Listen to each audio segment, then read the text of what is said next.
Hey guys, what is up? SuperKmanrocks here, and I'm here for my Week 5 LCS overview, analysis, and of course, at the end, my updated power rankings. Definitely some fun games to talk about, some roster changes to talk about in the LCS this week, so if you are excited for that, let me know down in the comment section below. I am excited, and of course, always interested to talk about pretty much anything with you guys down there. Let me know what series you were most looking forward to, what game you were most looking forward to down there as well for Week 5 here in the LCS. But without further ado, let's go ahead and jump right into our first day of LCS action here in Week 5. And we kicked off Day 1 with the series between Evil Geniuses and Counter Logic Gaming CLG.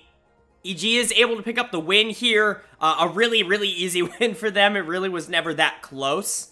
Honestly, they were the better team from the start. They were the better team in draft as well, which we'll get to, but a really good game from EG here. I think you could give the player of the game to a few players here, but for me, I'm going to give it to Inspired here on the Poppy. That Poppy was just such a gigantic pick for Evil Geniuses in this game. Going up against Gwen, Talia, Yone, Rakan. Like, there was just so much value in adding an anti-dash champion like Poppy into the game here, and it really worked out for Evil Geniuses. Inspired was really able to control a lot of the map and be a huge force in stopping pretty much anything that CLG wanted to do in team fights later in the game. But I think you could also realistically give this one to Impact in the top lane, who just manhandled Dokla, got a lot of the attention early and just obliterated him, was just so much better than him, which is, you know, good to see. Last time out, I believe CLG is actually the only game to take, or the only team to take a game off of EG through the first round robin, and I think a lot of that was due to Dokla being really good in the top lane here last time. Impact definitely got his revenge in this one by obliterating Dokla in lane. Jojo, I thought, played a relatively good game here as well on the Akali, and then Danny and Vulcan were fine in the bottom lane. Tom Kench obviously is a good lane, but it's not going to get you a lot of flashy plays, especially into the Aphelios Rakan. Really, their entire job there was just to let topside win. And topside did win. Obviously, they would scale, and these team fights were really easy for Evil Geniuses once you got to that point with a strong Gnar, a really strong Poppy, and then scaling Senna, Tom Kench, even the Akali just blow people up in the back. It was really free for EG once they got to that point. But, you know, big props to the team to be able to get themselves in that position. As for CLG, not the best game in the world, I'll definitely say. They definitely have spots where I can look and be like, this was the problem, but at the end of the day, like, you've got to be better than this. Contracts at least tried, I think, to make some plays around the map, but the Talia pick was just never going to work out here with Poppy Akali as your mid-jungle duo. The Talia is just going to get absolutely whacked by Poppy in the jungle, and it's not like you can just focus on lanes to make that better, especially when Gnar was winning super hard in the top lane, and you've basically got a non-existent Gwen. And then every other lane lost. Like, Palafox got domed by Jojo, Luker and Poom got domed by Danny and Vulcan. There really just wasn't a lot of actual good places for them to go in this game, outside of just losing it. And unfortunately, that's just what it was. It was just one of those games where you just lost. You were going to lose from the beginning, and that's how it was. Draft screwed you over, and you were playing a much better team, so here we are. Dokla is for sure going to get done of the game here. Obviously, not all of it was his fault, but a lot of it was his fault. He just got completely thwacked in the top lane by Impact on that Gnar, Inspired on that Poppy. There was nothing this Gwen could do to actually not die over and over again. I mean, 0-7 should tell you absolutely everything you need to know about how Dokla played this game. Unfortunately, that's just not good enough, and it will continue to not be good enough. CLG continues to be, outlook-wise, like one of these teams that are like right on the foundation of being relatively good. They have a lot of positives. You know, they've won some games they absolutely shouldn't. They took the only game off of EG so far this year, but they also just aren't talented, like at that same level that a team like EG or Team Liquid is. And so when they go up against teams like that, it seems to be very difficult for them to overcome that gap. Contracts has been a disappointment. Dokla's definitely had his ups and downs. Palafox has definitely had his ups and downs. Luger and Poom have definitely had their ups and downs. They're just a mid-table team. At this point in the season, I'm pretty confident in saying that they're going to be somewhere around 5-7 for the rest of the year. And that just is what it is. No flame to them, but that's who they are. As for Evil Geniuses, they continue to look like the best team in North America. Obviously, not dropping a game outside of that one rogue loss is really good after the MSI performance. Hopefully this season has built them up stronger so that they can go back to Worlds and kind of prove a lot of people wrong, because really right now they are looking definitively like the best team in North America, rallying around Inspired. Impact's having a great season, Jojo Piyun's having a phenomenal season, and Danny and Vulcan are having a phenomenal season. I think EG is very, very, very, very under the radar in terms of how good this team is globally, and hopefully I think they get the chance to show that come Worlds time.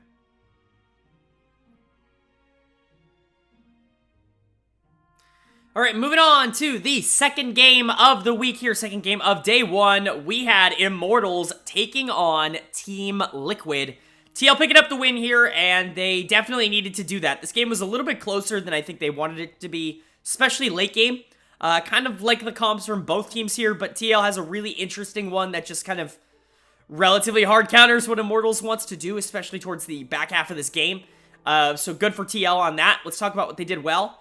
And Bwipo was just a dominant beast this game, coming out of the top lane. The Gangplank was doing so much damage towards the end of this game. And this is where the Immortals comp really, really started to fall apart. You have a comp here that I think is really, really strong early for Immortals with the Kalista, and then you have a lot of playmaking potential with Poppy Sylas as a jungle mid duo. Unfortunately, because this is Immortals, they played super passive all game long. They did try to make some plays, but not in the ways that they should have, and they got punished a lot for it. And once you got to that late game, you have a Sylas running in, a Poppy running in, a Kalista at short range, a Nautilus trying to engage, all into Gangplank barrels, into Swain ultimate, into Alistar knockups, into Seraphine. So, like, it was just really, really difficult for Immortals to do a lot. But all of them had to run through those Gangplank barrels, and by the time that we hit these late game team fights, Bwipo had some gold on him, some definite gold on him, and he was absolutely obliterating the enemy team. He's easily my choice for player of the game here. He was doing so much damage. Really, really a great performance from him coming out of the top lane. But honestly, I want to give a big shout out to Bjergsen in the mid lane here on the Swain. They did a really smart thing here that I think the commentators didn't quite catch, in my opinion, where there was third dragon here, fourth dragon of the game. It was 2-1 dragons. Immortals had 2. Team Liquid had 1. And TL just sacked it. They said, screw it. Like, we're just going to give him third Drake because Swain and Seraphine just didn't have Rylai's yet. And they knew that as soon as those two got Rylai's, like, the game was over. There was absolutely nothing that Immortals could do to engage into them. And they were right. And so they just sacked the dragon. You know, the commentators were all, you know, like, oh, how could you sack third dragon? What are you doing? Like, and then they just won every team fight from that point onward because they didn't force that fight there. I think that was a really good call from Team Liquid. And as far as I'm aware, that was Bjergsen and Core JJ's decision-making, Santorin as well. Just a really good game overall, I think, from them. And Bjergsen did a good job on that Swain, especially in lane, I will say, because usually that Swain into Sylas matchup can be relatively Sylas favored, at least early. Hansama on Seraphine. I actually really like this for Team Liquid. I think it opens up a lot for their map. Obviously, we've seen Bjergsen and Bwipo be able to carry games for this team this year. And Hans has definitely been a little bit worse than he's normally been. Put him on Seraphine. Give him something like an Alistar. That's good peel, but it's also good engage for the rest of the team during these team fights. And especially into this full melee comp, Seraphine does so well in that late game with those ultimates. And then even just with Qs with Rylai's, like, it's really, really difficult for Immortals to actually do a lot into this comp. So overall, really like what TL was able to do in draft and how they were able to execute on that in-game as well. Immortals, I think, continues to be very close. There were some moments in this game that I think were relatively good for Immortals. They got a pick around Baron. If they actually just went back on Baron, I thought they were in a relatively good spot, but unfortunately, they hard commit full for a team fight and they lose it. That kind of sucked. And they were trying to make plays early. I will give credit to Lost, who did at least attempt to make plays here on the Kalista early in the game because he knew that eventually this comp was going to get outscaled, because it absolutely was. And it did. It very much did. Not at all any credit to Power of Evil, who had a really rough one here on Sylas. I was very tempted to give him dud of the game here, but for me, it's going to go to Ignar. On the Nautilus, who was also relatively passive, I think, for too long in this game. Him, PoE, Revenge, I think relatively just not great games from them.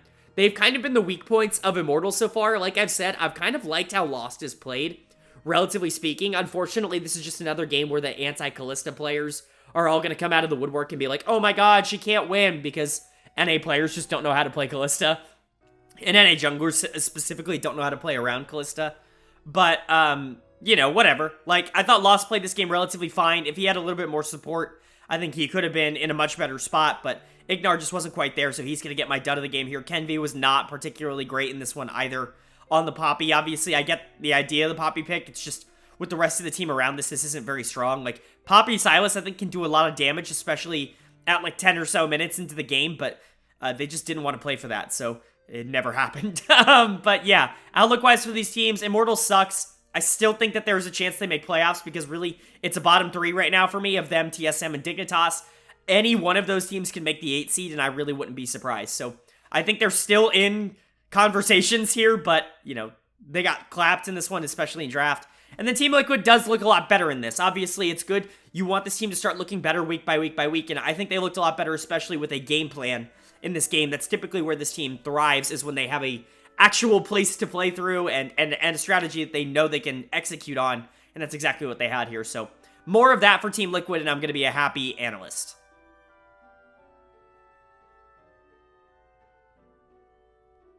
Moving on to the third game here of day 1, we had a matchup between TSM and 100 Thieves. 100 Thieves pretty easily able to take this one. Obviously, TSM on the free fall right now, but 100 Thieves looking a lot better in the last few weeks. I think they've definitely started to step up their game again. And this was exactly what they needed. This kind of win is pretty much exactly what this team needed to do in a circumstance like this, because TSM is just a team that right now needs to be beaten if you are a top team. And they did so, in pretty convincing fashion. Pretty much all of their players just outskilling the enemy team. There's really no other way to put it. I don't think there was some unbelievable draft diff here, although I do really like the Lissandra, and obviously it's been a pick that I think Abadage has really kind of gravitated towards during kind of this recent struggle of his. But big shout out to FBI and Huhi. Very good game from them in the bot lane. FBI is going to get my player of the game here. On the Aphelios, he was just doing a lot of damage, especially towards that late game. There's really not a lot that TSM could do when FBI was just kind of slicing them up towards the end of that game. Not a great game from Instinct and Shine, but really not the worst. Huhi did a really good job here on Tom Kench, though, to support him. I don't want to give all the credit to FBI just because he's the one getting the kills. I thought Huhi did a relatively good job here. This bot lane continues to be good, and I know a lot of people want them to be great, but to me, they haven't been great so far this year. They've been good. When this team is winning, they look good. When they're losing, they just kind of look irrelevant. They're not really the problem, but they're never really the solution either. So FBI and Huhi, I do think I want to see a little bit more from them because we know they can be the best bot lane in the region, or at least close to it. But right now, they're just kind of good. They're somewhere around that third best bot lane in the region. Probably a lot closer to someone like a Johnson and Aframu level. But still good. And this was a good example of when they play against talent that is just worse than them, like Instinct and Chime are. They can just beat them, and they can just beat them hard, which they did. Big shout out to Closer, who controlled the map. Someday did really well in the top lane here against Sol. And then Abadage got the Lissandra, which shut down a lot of what TSM wanted to do here.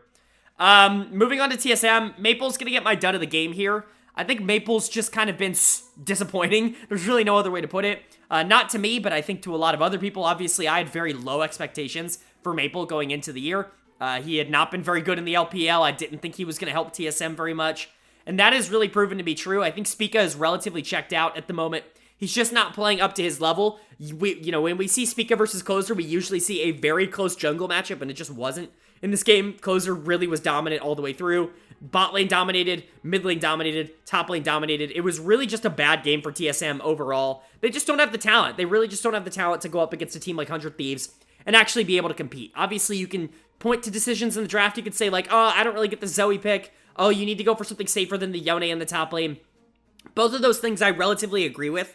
One, I don't think Sol is a relatively good top lane player. And obviously, after this week, Sol will be stepping down to Academy. His choice, apparently. As far as I'm aware, it was his choice. And he'll be stepping down to Academy, and Solo will be coming up. Definitely don't think that's an upgrade, but we'll see, obviously, in the long run. And then, I don't think Instinct and Chime have been all that great. The Zoe pick, I definitely agree with not being huge here, but at the same time, if that's what Maple wants to play, it's one of his better picks. Historically, I understand it. It just didn't work out here. So, yeah, honestly, outlook-wise for these two teams, TSM just continues to struggle. They continue to kind of fall down the pecking order in terms of where I expect this team to be. Obviously, one of the 3 bottom teams has to make playoffs. I really don't know if that's going to be TSM right now.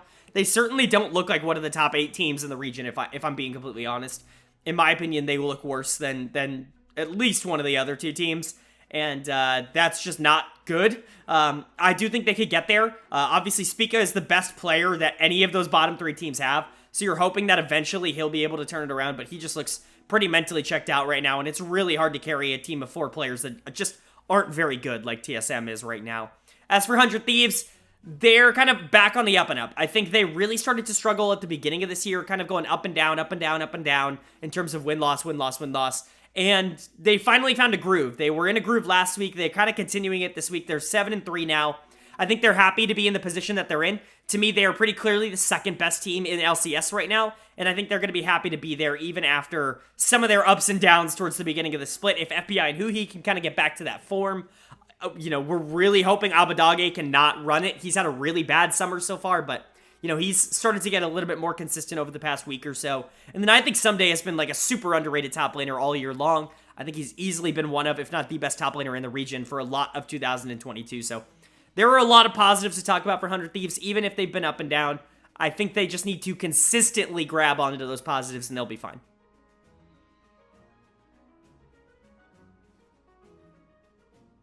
Moving on to our 4th game here of day 1.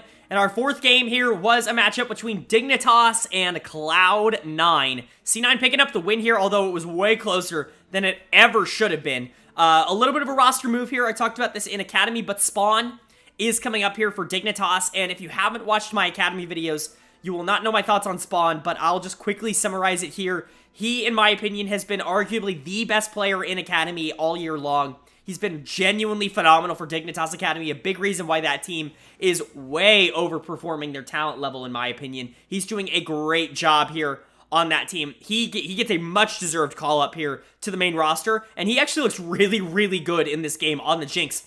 There is a very real world in which Spawn just wins this game, like basically by himself for Dig. Unfortunately, the rest of Dignitas just were not going to allow that to happen. We'll talk about what C9 did well. What C9 did well was just kind of draft well. Honestly, I like their draft. Usually I'm anti-Udyr, like relatively speaking, I'm anti-Udyr, but Blabber's so good at that champion that I'm actually pretty, I don't know, settled on it. Like I'm somewhere in the middle on that. I just don't really have an issue with it in general. The rest of the draft I think is fine. Zeri I think is ridiculously strong right now, but you have to have the players around it that are going to work. I hate Orianna in the meta right now. I just don't think she accomplishes anything. There are other control mages that I think just do so much more for you if you want to go that route. But whatever. You know what? Jensen's probably played a shit ton of Orianna in his career. I get it, right? Like, overall, I think Cloud9 put themselves in a position to be fine here, mostly because of some early plays. But Dignitas was actually kind of outgunning them early in this game. I thought Gamsu played a really, really good early game here on the Gragas, and so did River. And then Spawn got really ahead on the Jinx. Honestly, Spawn got quite a bit of gold on him. Him and Biofrost played a relatively good lane phase here and has shown quite a bit of synergy in their first week in LCS here. Really like what I've seen from them, but unfortunately you get to a point in the game where it's like, well, you got a team fight. Well, you have a fed Jinx, like, you should be good. I know the enemy has Zeri and you want to die, but, like, try not to. And they couldn't. They just couldn't. There was this specific moment that I think everybody's going to take away from this game where everybody, and I mean everybody, like Gamsu, River, Blue, and Biofrost, all, like, 4-man dive Berserker on the Zeri, and Spawn's just, like, by himself, and Fudge just, like, ults in and kills him. And it's like, oh, now we can't win the team fight because we just let our carry die for no reason. And it was really tilting. Obviously, Blue goes in with, like, the Shuriman Shuffle here on Azir, and just everybody dies for it.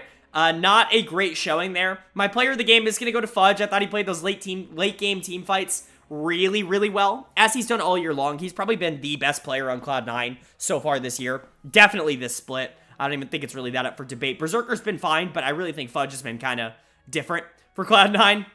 He's been really, really good for them. But honestly, shout out to Berserker. He drew enough attention from the enemy team to have them basically just forfeit their AD carry in team fights. So that's got to be worth something. Obviously, he still played well. He did a lot of damage on that Zeri. The Yuumi just keeps him alive for so long, gives him so much survivability. That on top of Orianna shields, on top of Gnarl, on top of Udyr stuns. Like, obviously, Berserker was able to do a lot this game, and credit to him. But really, I think the big playmaker of this game was Fudge here in the top lane. As for Dignitas, man, like, you should have won this game. You really, really should have won this game. This game was super winnable as long as you actually played these team fights well, and you didn't. And a lot of that, in my opinion, is going to be on Blue in the mid lane, who just continues to shut down when the late game comes. He's probably the worst team fighter in the region, and I mean that in the nicest way possible. He's just not good at it. His laning phase is honestly fine. Like, he doesn't really have, like, a genuinely terrible laning phase or anything like that, but he is so clearly the worst mid laner in LCS, just because he cannot fight late game. He makes these weird decisions. He needs to be on more proactive, like, assassin-oriented picks, or else he's just going to run it like he did here on Azir, and he almost single-handedly cost his team the game in this one, so he's going to get my dead of the game. Not a great showing from him, but honestly, like I said, there were positives here for Dignitas. I thought Spawn was really, really phenomenal in his first LCS game, and he had a real, genuine chance to actually carry this team to a win, which I don't think a lot of people would have expected in his first game here. And then I thought Gamsu was actually pretty good in the top lane here on the Gragas. There were... Gragas? Why did I say it like such an American? I guess we're talking about LCS. On the Gragas, I think Gamsu actually had a relatively good game here, and he actually gave the team a chance here. A big reason why Spawn was ahead was some interesting plays here that Gragas was able to make in the top lane and create a lot of pressure on that side of the map. So, obviously, there are good and bad things for Dignitas, but at the end of the day, they couldn't come away with the win. Outlook-wise, they're one of the bottom three teams, them, Immortals, and TSM. I think Spawn definitely gives them a higher upside than Neo gave them, at least right now. I'm really high on Spawn, and I think he can do a lot here. He showed a lot of interesting things, at least at the very least at the beginning of this series. And you pair him up with, you know, a few players on this team that I think are relatively good, mostly Biofrost, and I think you could do a lot of interesting things. As for Cloud9, they're going to be happy to get this win, even if they don't feel they necessarily deserved it fully. They're going to be happy to get it. Fudge continues to play well. Berserker continues to play well. Everybody else on this team, I think, has been really inconsistent. Blabber's definitely had his ups, but he's also been kind of relatively not important over the past few weeks. Jensen, I think, has been not good for Cloud9. I definitely think he needs to step up, and Sven, I think, has definitely shown things, but a lot of Yuumi games, so, you know, what do I really know? So, overall, you know, Cloud9's going to be happy to get back to 500 with the win here, but I don't think they really showed a lot in order to inspire a lot of confidence in me for the upcoming weeks.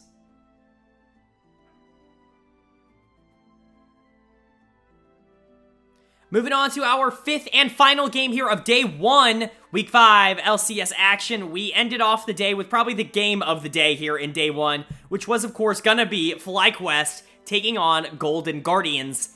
And FlyQuest picking up the win here. They continue their run of being one of the more underrated, or I guess underappreciated teams in the league. I'm not sure underrated is the word. I see a lot of people saying they're gonna make Worlds. That I certainly don't agree with. But moving in here to how they played in this game. They play a really fun style. Golden Guardians plays a very fun style. They're probably the most fun team to watch in LCS. And so we knew this game was going to be a blast, and it was. It lived up to it. FlyQuest definitely the better team here, and they kind of showed that from moment one. Jose Deodo just kind of being a nuisance on the map here for FlyQuest all game long, and really was just able to take over the game. Big shout out to him. He's going to get my player of the game here. He was really phenomenal on this Lee Sin pick. Obviously, I criticize NA junglers quite a bit for things like Lee Sin and Volibear, because oftentimes a lot of these picks require you to play early, and NA junglers just don't often do it. Like, they just play it wrong, in the same way that I'll criticize NA AD carries for picking Kalista and Lucian, because you just don't play around it in the same way that you do in other regions, and that's how you kind of need to make that pick work. But Jose Deodo, I thought, did a really good job of making sure this Lee Sin pick had a lot of impact early on in the game here. He was able to go mid, was able to get some stuff for Takoya, and then he was able to go bot and get some stuff for Johnson and Aframu here, and just kind of set both of those lanes up to really succeed for the rest of the game here. And they absolutely did. I want to give a big shout out to Takoya. He was very close to getting my player of the game here on the Taliyah, having a lot of those cross-map plays here. Obviously, Taliyah gives you so much flexibility once you get ahead in the lane, if you do get ahead, to be able to just translate that lead pretty much anywhere else on the map.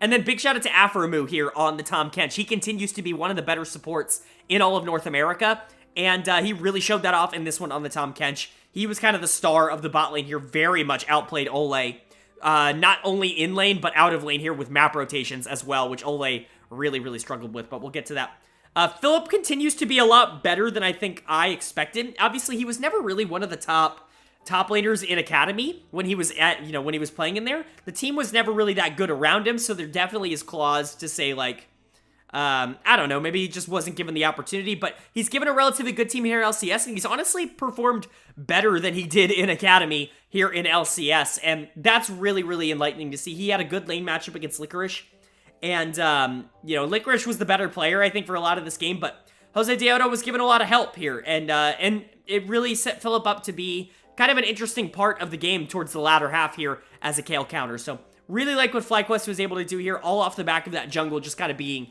everywhere on the map. So big credit to FlyQuest for what they were able to accomplish.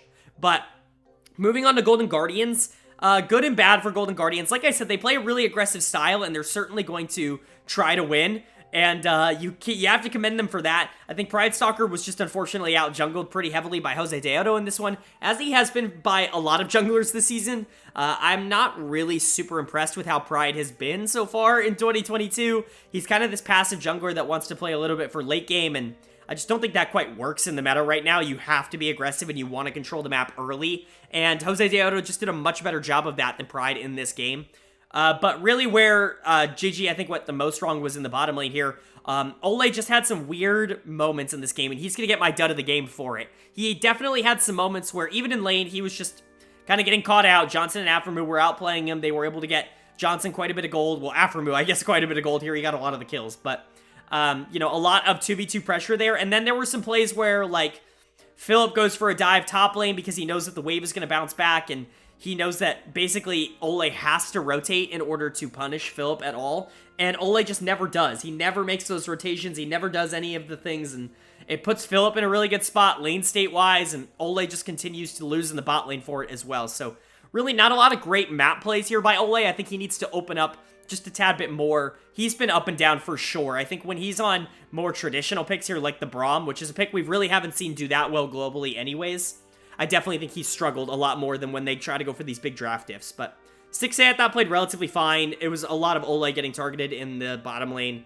And then a Blaze Olive I actually thought was relatively fine. When you start losing to a Taliyah, especially as a Swain who doesn't really have a lot of this map pressure, cross-map ability, especially nearly to the level that Taliyah does, it's really hard to keep up with her, and so I don't really blame him for not being able to. But overall, outlook-wise, Golden Guardians is just not great. Like, they're in that 7 range. They're probably just, like, on the outside of top 6 looking in at the moment, which isn't the worst place to be. Obviously, I do think that they are a step above, like, the bottom 3 teams, but I don't know if they're on the same level as a team like CLG, who's going to be kind of, like, fighting for a spot, like, near them right now. It's going to be those two kind of duking it out, I think, for the 6th seed. And just right now, I think CLG's got a little bit of an advantage on them. They just play really aggressive, and sometimes those plays don't work out. So, as for FlyQuest, I don't know. They're a really good team. To me, they are on the outskirts of top 4. I don't really believe that they're on the same level as the top 4 teams in the region, but I do think they could get there. I really just think it takes Jose Deodo and Takoya being arguably the best jungle mid duo in the region, which, you know, they're kind of building on right now, and then Johnson and Aframu continuing to be a relatively top 3, top 4 bot lane in the region. I think in that case, I'd really start to consider this team an actual threat in playoffs to make Worlds, but right now, I just don't see a world in which I can pick them over a team like Cloud9 or pick them over a team like Team Liquid in the long run. So for me, they're probably going to sit right on the outskirts there, but obviously they're moving in the right direction.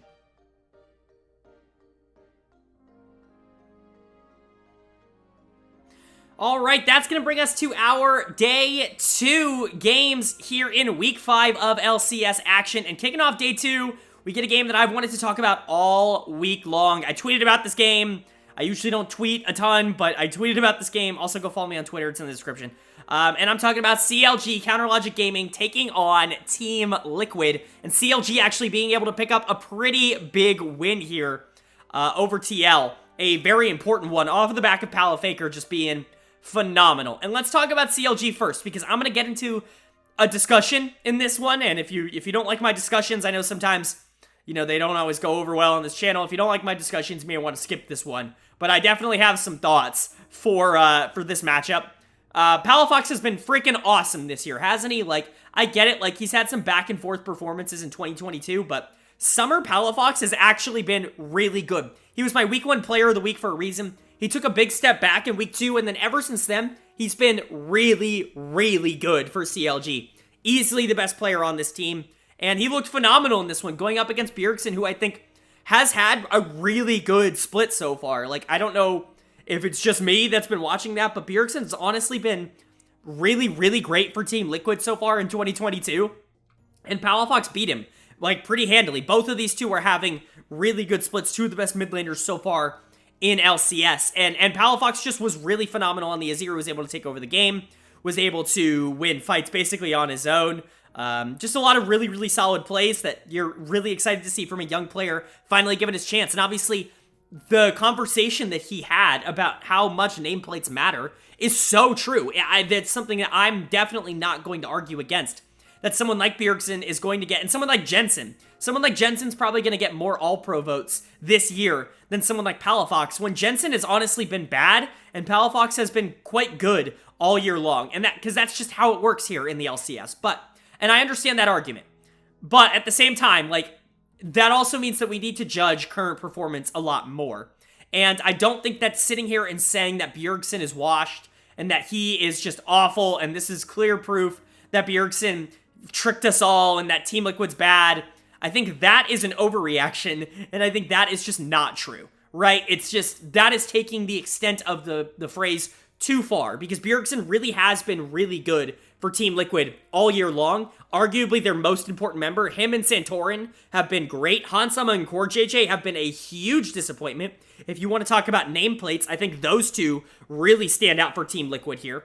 But Whippo as well, I think, has had his ups and downs. He definitely had his up earlier in this week, but the dude really only plays Graves right now, and, you know, when he plays Gangplank, he wins. When he plays Graves, he loses. So it's really where you're at with Team Liquid. But for CLG, Palafox looking good. Contract's having arguably his best game of the split. He's certainly been up and down, mostly down so far this year for CLG, and he played well in this one. Luger and Poom continue to be a pretty consistently good bot lane. They're not great, but they're not bad either. They're just a very good bot lane, and they're going up against a bot lane that's kind of in shambles right now in Hansama and CoreJJ, and they beat them.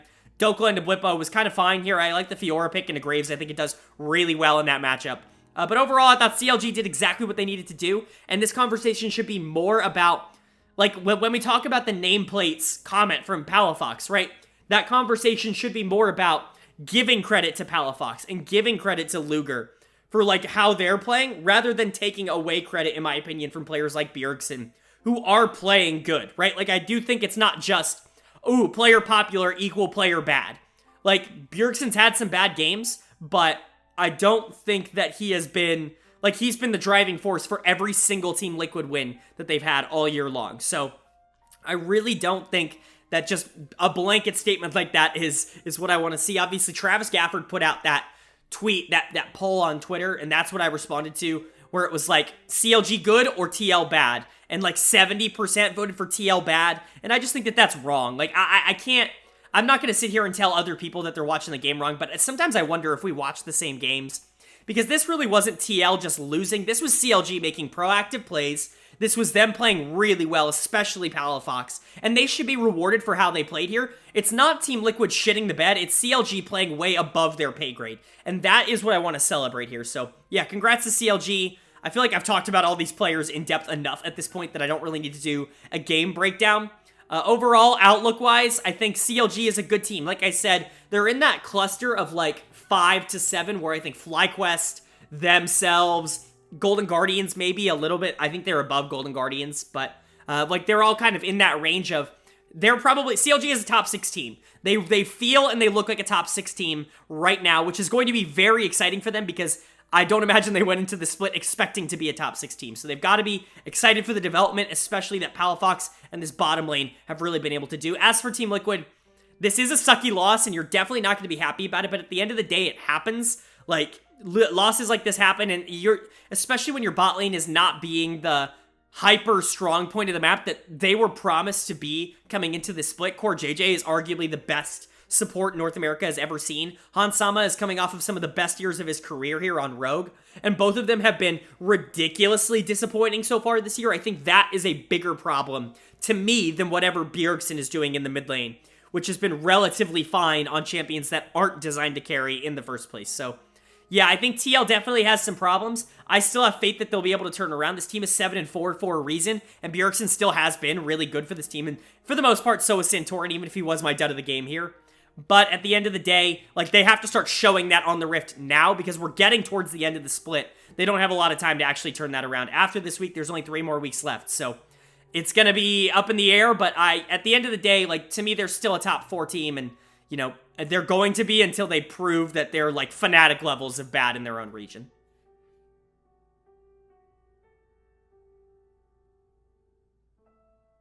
That's going to bring us to our second game here of day 2 action, and game 2 was another interesting one here between Golden Guardians and Cloud9. C9 picking up the win. Another game this week, though, that C9 wins that they really shouldn't have. A 2-0 week for C9, basically just off of the other teams that they are playing being worse than them.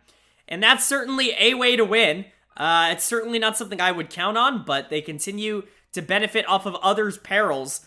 I do want to give a little bit of a shout out here. I know I've been talking shit about Jensen like all week and mostly all year long. It's because I really do think that he hasn't been that good overall, but this was easily his best game of the split here on Taliyah. A really great game that actually kept Cloud9 in it for quite a long time. Even when Golden Guardians had like a 9k gold lead, something like that. Like they were up, like this game was over. This game was like factually over. But Jensen actually played really well in the mid game here to create opportunities for Cloud9 to punish Golden Guardians' mistakes. And boy, did they punish Golden Guardians' mistakes, because holy crap, like how do you lose this game? Golden Guardians gets Baron. They have like a minus 3,000 gold Baron power play. And then Cloud9 gets Baron and they go like 5,000 gold up. It's actually absurd the swing that objective bounties can give you in this game when you are super far behind. But let's talk about what Cloud9 did right. Like I said, Jensen played a really good game. He's going to get my player of the game for it. He was really solid in this one. Probably his best game of the year, in my opinion, by far. I thought Berserker did everything he needed to do here on Zeri. And Sven honestly had some really good engages towards the back half of this game on Nautilus. I really think the biggest problem that this team had was Fudge. Was Fudge just being a huge problem in the early game for Cloud9. This Kale pick can really make or break your game, and it certainly felt like it was breaking Cloud9's game for a lot of the early game here. Fortunately, Golden Guardians did not want to win, so it just got to the point where Kale was able to do damage. Nautilus going in was able to open up a lot of lanes for Taliyah to just kind of stop the movement of a lot of the enemy team.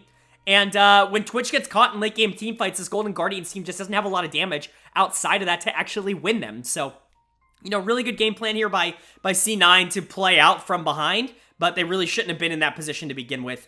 As for Golden Guardians, man, like this team just isn't good. Like, I'm starting to think that they might even be closer to the bottom 3 than they are to the top 6. But, you know, here we are. They should have won this game. By every conceivable notion, they should have won this game. All they had to do was give Stixxay the opportunity to team fight in these last, you know, few, like, I don't know, the last 4 or 5 team fights. And nobody wanted to stand in front of the Twitch to take the Nautilus. Like, really, it was just super easy for Stixxay to die early on in these fights. And then at that point, like, who's winning this fight? You have Lulu, Lissandra, Poppy, Sejuani. Nobody there is actually winning fights from there on out. So, really unfortunate play here by Golden Guardians. They played this about as poorly as they could have. Pride Stalker's gonna get my dud of the game here. He had a really bad game of Poppy here, just in general.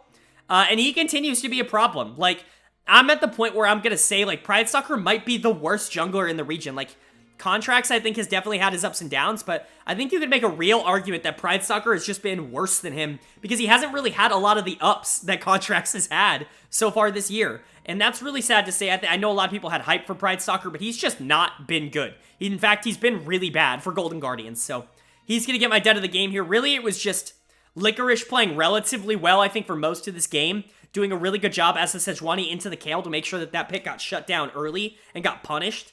And then Stixxay, you know, if he actually had time towards the back half of this game, could probably really do something on this Twitch, but was just never given the opportunity to do it. So definitely unfortunate in that regard.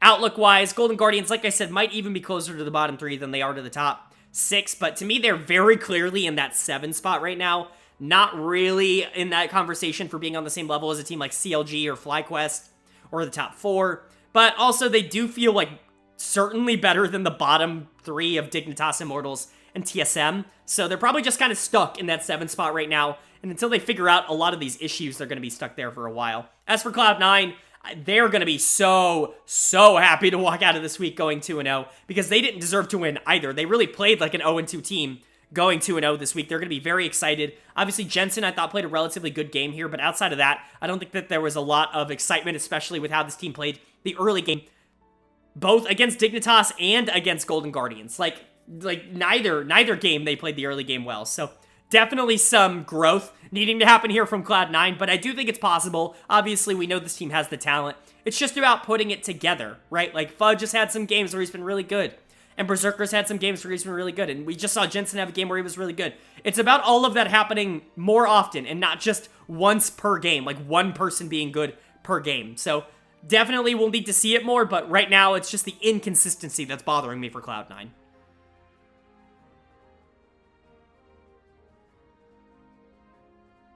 Moving on to the matchup I think most people were most excited for going into the week, especially me, my matchup between my number 1 and 2 teams. Going on here in Game 3 of Day 2, we had 100 Thieves taking on Evil Geniuses, and 100 Thieves is actually able to pick up the win here, giving EG only their second loss of the split so far.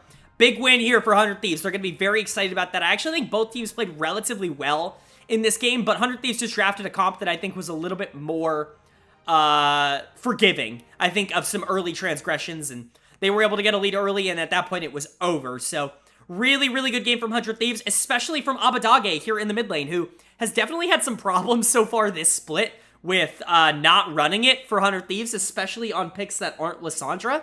But he gets the Azir here, and it must be an Azir kind of day, because he looks really, really solid here on Azir, just like Palafaker did earlier in the week. He's going to get my player of the game here. He was really, really good for 100 Thieves here. Was just better than JoJo for pretty much all of this game, which is definitely not what I expected. JoJo's been much better than him, I think, all year long. So to see Abadage just be really, really solid here, I think is a huge plus. FBI continues to look good, but really, it was Closer who was kind of the secondary carry here. He gets his Viego pick, which he, everybody knows he really likes Viego. He did really well at Worlds with that pick, but at the end of the day, I think Viego is a relatively overhyped pick in the meta right now, especially into the current good junglers. I don't think Viego into Poppy is relatively Viego favored or anything like that. I think Closer is just a really good player, and he was able to make a lot of plays on the map, especially for Abadage, but just really controlling a lot of the tempo. They had a Herald play early in the game that they won that basically just secured 100 Thieves having the advantage in this game for the rest of it, unless they wanted to throw, and they did not in this one, so that was lucky for them. Someday doing pretty okay here on the Gangplank. Some weird plays, definitely some weird plays, but at the end of the day, a win's a win. You're going to be happy about how this played. FBI and Huhi, I think, outplayed Danny and Vulcan as well. Moving on to what EG was able to do, I thought JoJo was relatively outplayed here. He's kind of been a focal point for what a lot of this team wants to do in terms of pressure. Him and Inspired, I think, really have a good chemistry, and they've linked up a lot. Inspired usually gets ahead in terms of map pressure, especially when he's on Poppy. Like, that's a pick that I would expect him to do really, really well on, and unfortunately in this game, Closer just outplayed him a bit and was just better, and that meant that Abadage had all of the pressure in the mid lane and was just able to take advantage of JoJo. I was very close to giving JoJo dud of the game here, but for me, it is going to go to Vulcan here at support. He just, when he loses, he sometimes loses really hard, and he lost pretty hard in this game. He was just trying, I think, a little bit too hard towards the end of the game to make plays where they just weren't existing. Sometimes he can be really good, but sometimes he can be really bad in that regard, and I think he was kind of a detriment to EG in this game, so he is unfortunately going to get my dud of the game here. I thought Danny was fine. He really couldn't do much once he got super far behind on the Kai'Sa pick, which I think, obviously, so many ADs banned out in here. You have the Aphelios banned, you have the Zeri picked away, you have the Misfortune, the Jinx all gone, so, Seraphine even, I think, was something that they probably would have been willing to flex down there. He goes for the Kai'Sa. I definitely think there are better picks on the board than the Kai'Sa, and we see that as he gets pretty much abused in lane by the Zeri, a matchup that I think is super duper Zeri favored, and just not much that he can do, so don't really like that draft for him. And then Impact tries to make the mini Gnar flank towards the end of the game. Does not work out for him nearly as well as he would want it to, and unfortunately EG just aren't able to pull out of this game, so outlook-wise, these are the top two teams in NA. I thought they both relatively played well. Early game-wise, I think 100 Thieves just played it a little bit better, and their comp scale's a little bit harder, and so it was really in their hands from the beginning, but EG, I think, still played relatively well here. Not a lot of awful, awful plays. Unfortunately, it looks like they were just outplayed here by 100 Thieves. I still think that EG is top 1, top 2 in the region.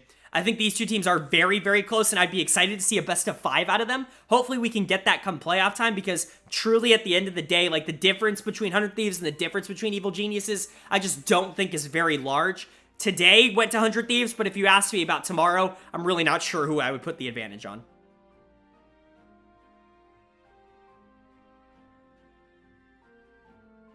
All right, moving on to a game that I think a lot of people are waiting for me to talk about. That is Game 4 here on Day 2. Of course, I am talking about Immortals taking on TSM, and Immortals picking up the win here. TSM dropping a game to the 2-8 Immortals team. Definitely not what you want to see a team trying to go for 8th do, because, man, this team just does not look good. Immortals looked really, really good in this game. I will give them that. Honestly, I don't know what this means, but every single week in Summer so far, it feels like Immortals has gotten better. Ever since they started, like, 1-6, they really feel like this team, like, has figured out an identity and a way to actually play. This was Kenvy's best game of the split by far. He is someone who I think was really struggling in the first couple weeks here. Probably one of the most hyped prospects that NA has seen in a very long time. He was someone who was really, really struggling. He had a really good one here against one of the better junglers, obviously an MVP last year in the league here in Spica. He looked really good. He's going to be my player of the game. A lot of people are going to want to give it to Revenge because of that unbelievable healing play, like the 5-man third Q that he pulled off on Aatrox towards the end of the game here, but at the end of the day, for me, Kenvy, I thought, played a more complete game and was more of a reason why Immortals was able to pull out the win here. He was really, really solid. Revenge was really good too. He was also in the conversation for me for player of the game, but for me, he was just really good towards the end of this game, whereas I think Kenvy played a very complete game for Immortals here. But, you don't want to count out Revenge. Revenge was really, really solid on a pick that I think nobody's really playing at all right now in the Aatrox. It's not necessarily something that I think is good, all that good at all, actually, but you could see where the problems come in here. If you don't really have a lot of burst damage on your team, you have the Swain and you have the Zeri, and obviously you can do damage here, but not a lot of it's going to happen quickly, which means that Aatrox can just kind of stand in the middle of 5, and you give him the opportunity to just hit those Qs and heal and heal and heal and heal, and he does that, and he gets back to full health, and he becomes a huge problem for your team to actually kill at all, and it became so much of a problem that TSM just couldn't win any late game team fights. Seraphine was definitely a big help for that, and Cassie was doing so much damage on the backline here, but overall, I thought Revenge and Kenvy were really the two standout members of Immortals in this game, and that's got to be very, very positive for you to see if you're an Immortals fan.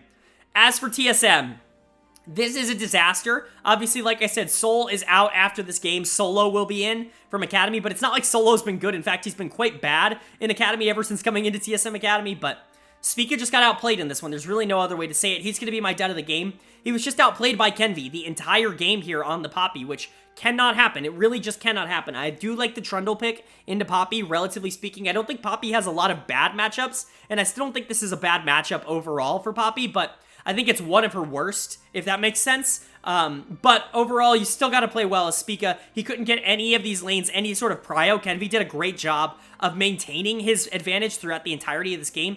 He was able to get Swain some kills, but the Swain built so weirdly here. Mandate into Rylai's like this, it's just so little damage here coming out of the Swain when you really need damage in this comp, and unfortunately that just meant that there was really no power point of the map, and Spica had nothing to play for, and that was a big problem for him, so he's going to get my dud of the game here, but Maple I thought played relatively bad, mostly with that build. Sol was fine here in the top lane, obviously late game he couldn't do anything into the Aatrox, but that kind of happens if Aatrox gets ahead of Gnar, so I'm not really too concerned. And Instinct and Chime continue to look like one of the worst spot lanes in the LCS in terms of actual laning prowess. No one is surprised to say that. Instinct was one of the worst laning AD carries in Academy before he got called up. So to see him really struggle in lane here, I don't think is a surprise to anyone. But outlook-wise, TSM's a bottom 2 team. For me, Immortals is probably that team that I'm most confident gets that 8 spot in playoffs right now, which is incredible to say after it being almost perfect gamed like 4 times at the beginning of the split. But they really have made some development strides, and I'm happy to say that. TSM to me just isn't there. Like, them and Dignitas, I think, aren't there. Obviously, they're investing in a lot of their youth here, whether it be Sol, whether it be Instinct, whether it be Chime. They're playing a lot of players that I think maybe just aren't as good right now in order to see what they have in them and if they're worth investing in and playing in the future. Right now, it's not looking very good for them, but, it really does feel like they've sacked the split, and if they have, that's really, really funny because it's TSM. But at the end of the day, one of these 2 teams is probably going to make playoffs. I just have no faith in Dignitas. One of these 2 teams is probably going to make playoffs, and Immortals, like, very dominant, honestly, victory here today just gives me a lot of confidence that in the end of the game, at the end of the season, it's going to be them.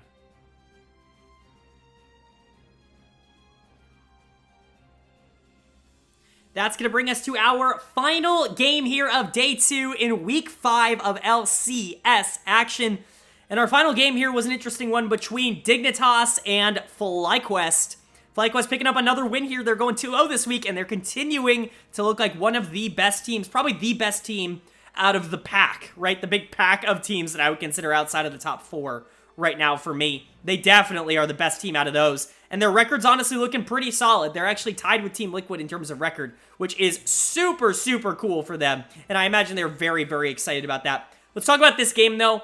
They just looked really good this game overall. They were the better team pretty much from moment one. Dignitas was able to get a little bit early, but then FlyQuest was pretty cleanly able to ace them not too long after that. And it was pretty much just GG's from there. You waited out for the Elder Dragon, and Dignitas starts the Elder Dragon and then just chases the Ahri instead of actually taking the dragon. They all die. FlyQuest wins the game. It's pretty awesome. Takuya's gonna get my player of the game. He continues to be one of the standouts of the split so far.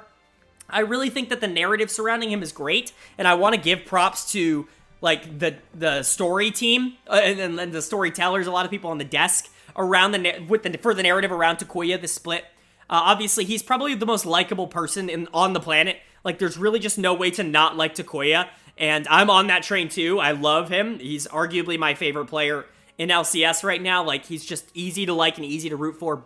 But I do want to say this. I do think his contributions as an MVP candidate have been a little overhyped up until this week in the season. I think he's been good for this FlyQuest team, but I want to give a lot of props to what Jose Deodo and what Aframu have been doing for this team, and even Johnson at points. A lot of people talk about this FlyQuest team as a one-man show for Takuya, and I just don't see it that way. I think all 4 of those players, and even Philip has really exceeded expectations, have been very good for this FlyQuest team.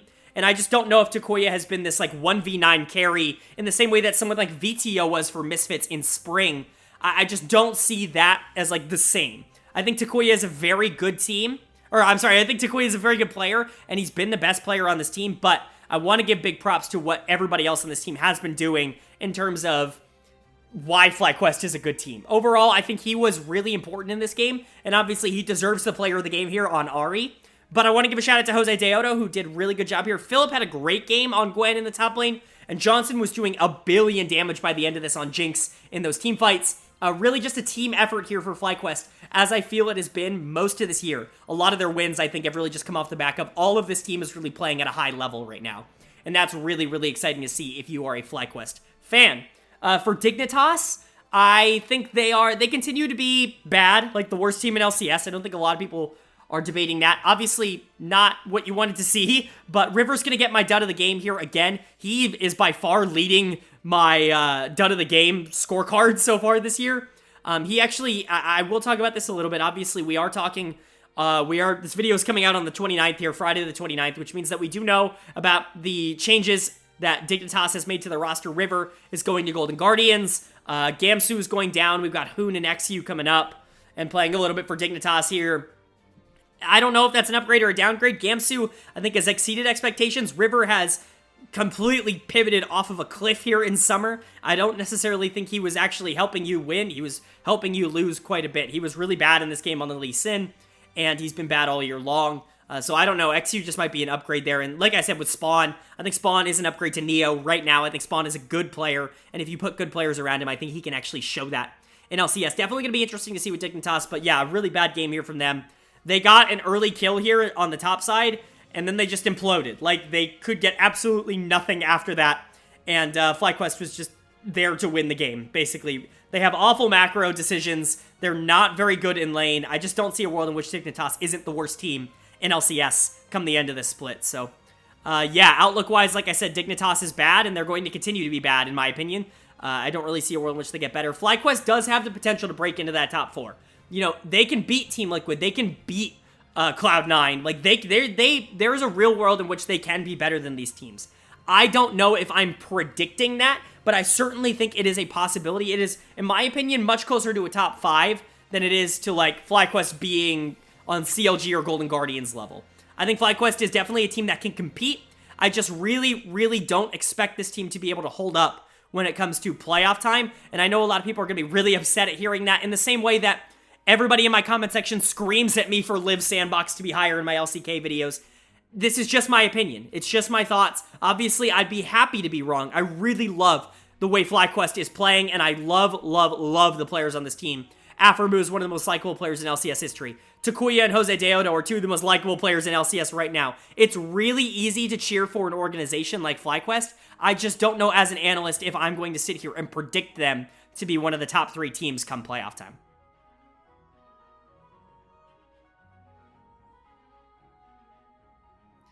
All right, that is going to do it for my analysis and overview of Week 5 here in the LCS. All 10 games across both days. Up on the screen right now, you're going to see the updated LCS standings from 1 to 10. Any ties will just be broken alphabetically. In the first column, you're going to see my power ranking number. In the second column, you're going to see how that has changed from last week to this week. Let's go over the biggest risers, the biggest fallers. Biggest riser this week is going to be 100 Thieves, jumping up from number 3 to number 1 in my power rankings. They beat EG. They look really solid. Abadage is really starting to find his form. Closer starting to find his form. I think someday FBI and Huhi have kind of been there all year long. Hopefully this team can kind of get back to that form they had in 2021. Because if they are that team, I really think this is a team that can really threaten to win LCS. As for EG falling down to number 2, I think it is a very slim margin of error here at 1 and 2. The difference between 100 Thieves and EG, like I said, in a best of 5, a best of 7, a best of 9, is really not that big, in my opinion. So it'll be interesting to see what happens. I really hope these two get to play off against each other in the playoffs, because I want to see which one of these two teams is really better. Other than that, TL falls down to 3 from 2. They haven't looked particularly good at all this year, but, you know, I think they will turn it around. They do have the talent, and this team always does that in playoffs. Honestly, they're very similar to G2 in that regard, where every season it feels like, oh man, TL's really struggling in the regular season, and then they always make top 3, so I still expect that to happen. And then I have Immortals leapfrogging TSM from 8, going from 9 to 8, and TSM falling down out of the playoff spots, going to number 9. My player of the week and my dud of the week. My player of the week here for Week 5 in the LCS is going to go to Takuya on FlyQuest. I agree with the broadcast on this one. Takuya was the best player in LCS this week. He probably had his best week in summer so far. Obviously, a lot of people have been hyping up his accomplishments so far this year, and yes, he's been a good player, but I really think he took it to another level this week in terms of how he played. So Takuya is going to get my player of the week here as FlyQuest continue to rocket up the standings. And then my dud of the week. This was a little bit of a tough decision, but for me, it is going to go to Pridestalker on Golden Guardians. He was just not very good this week, and not good enough to the point where he got replaced, as they did just trade for River, and I don't expect to see Pridestalker even playing in Academy, because I don't really know what the import restriction thing is on them there, but they have a lot of imports, so it'll be interesting to see. But honestly, Pridestalker was the worst player in LCS this week. He's been one of the worst junglers in LCS all year long, so for Week 5, Pridestalker is going to get my dud of the week, and Takuya is going to get my player of the week. But that's going to do it. I hope you guys enjoyed. If you did, please leave a like. It really does mean a lot to the channel. Let me know who your player of the week, your dud of the week, your game of the week, all of that was down in the comment section below. How crazy I am for underrating FlyQuest, how insane I am for overrating Team Liquid. Leave all of that down in the comment section below. You know I love chatting it up with you guys down there. But yeah, that's going to do it. With that being said, I hope you all are having a great day. I hope you continue to have a great day, and I will see you all later.